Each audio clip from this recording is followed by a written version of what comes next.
Hi everyone, this is Ben Ryan of Hedgeye's Macro team, and we want to give you an update on Q3 earnings so far, quarter to date. We had our Q4 macro themes presentation just a couple weeks ago, and one of the themes that we discussed was profits versus tax reform. And just getting right into that, what that means is you had this profit recession that was driven by the industrial complex. You're talking about commodity leveraged type of sectors, and then so since then you've had growth accelerating, and now you've had 5 consecutive quarters of year-over-year earnings growth. So going into this quarter, kind of the question we were asking is, at what point are profits going to start slowing? Because now corporate profits are going against the first positive comparison.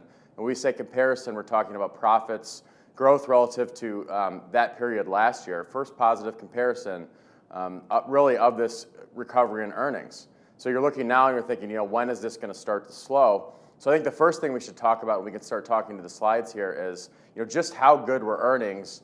And what you can see is earnings were really good in those sectors that we've liked from a GIP modeling perspective. So something like growth, like information technology.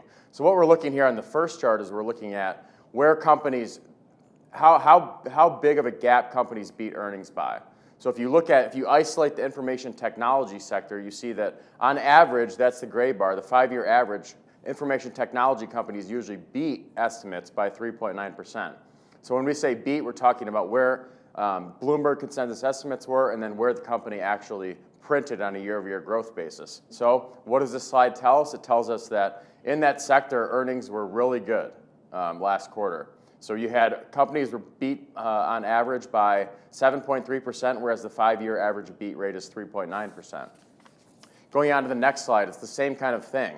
It was the same thing in Q1, same thing in Q2. So the takeaway is earnings were really good. So you can see on the left side, that's showing the information technology sector specifically.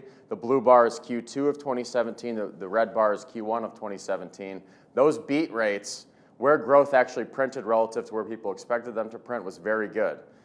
So again, the conclusion is that you're looking at a very positive earnings environment in the first half of 2017.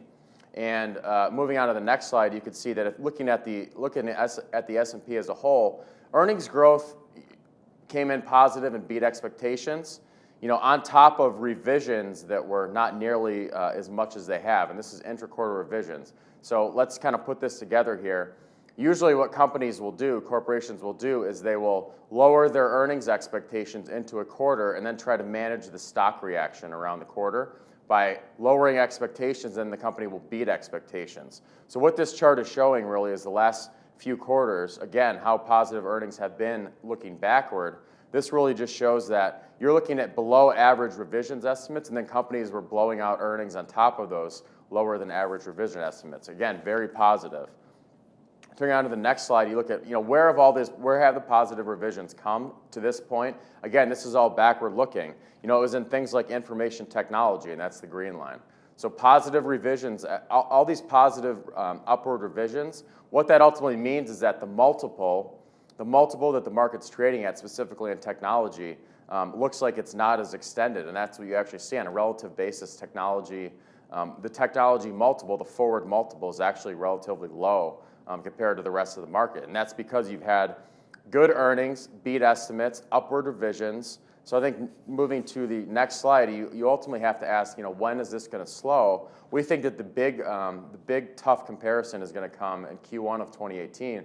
But you have to remember that that's not going to be reported until March and April, right? So you have a long gap. And looking at earnings as they've come in so far in this quarter, for the S&P as a whole, you have earnings growth of 8.5%.